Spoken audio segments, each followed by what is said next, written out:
আবার যদি ছাত্র সমাজের বুকে কোনো গুলি আসে, আবার যদি কোনো রক্ত ঝরে, এই ছাত্র সমাজ তাদেরকে আবার দাঁত ভাঙা জবাব দিবে।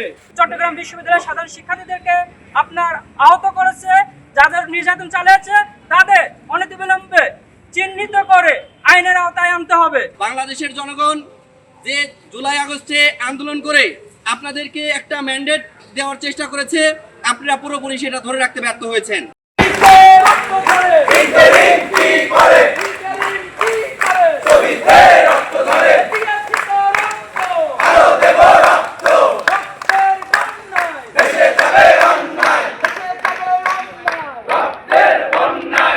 শহীদদের খুনিরা এখনো সকল জায়গায় তার আধিপত্য বিস্তার করতেছে।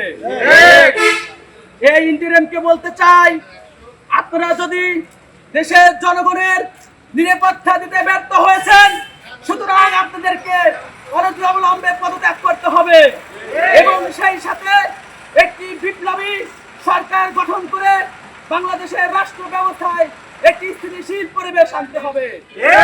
প্রিয় ছাত্র সমাজ,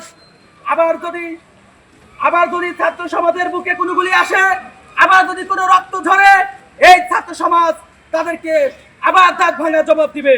একমাত্র স্মার্ট সিটি বসুন্ধরা, আধুনিকতায় এক ধাপ এগিয়ে। চট্টগ্রাম বিশ্ববিদ্যালয়ে স্থানীয় সন্ত্রাসীদের দ্বারা চট্টগ্রাম বিশ্ববিদ্যালয়ের সাধারণ শিক্ষার্থীরা আহত হয়েছে, কিন্তু সেখানে প্রশাসনের থেকে সাহায্য চাওয়ার পরও প্রশাসন সময় মতো সেখানে পৌঁছায়নি। বর্তমান সরকারকে অবশ্যই তার জবাব দিয়ে দিতে হবে, তাদের কাছে সাহায্য চাওয়ার পরেও কেন তারা সাহায্য পাঠাতে ব্যর্থ হয়েছে এবং কেন সাহায্য পাঠাতে পারেননি। এই প্রশাসনের ব্যর্থতা তাদের নিতে হবে এবং যারা এই সন্ত্রাসী কর্মকাণ্ডের সাথে জড়িত এবং যারা এই চট্টগ্রাম বিশ্ববিদ্যালয়ের সাধারণ শিক্ষার্থীদেরকে আপনার আহত করেছে, যাদের নির্যাতন চালিয়েছে তাদের অনতিবিলম্বে চিহ্নিত করে আইনের আওতায় আনতে হবে। ইন্টারিম গভর্নমেন্টকে বলতে চাই, যদি আপনারা আমাদের সাধারণ জনগণের নিরাপত্তা দিতে ব্যর্থ হন, তাহলে অনতিবিলম্বে আপনারা আপনাদের পদ থেকে পদত্যাগ করে একটা বিপ্লবী সরকার অনতিবিলম্বে গঠন করবেন। বাংলাদেশের জনগণ যে জুলাই আগস্টে আন্দোলন করে আপনাদেরকে একটা ম্যান্ডেট দেওয়ার চেষ্টা করেছে, আপনারা পুরোপুরি সেটা ধরে রাখতে ব্যর্থ হয়েছেন।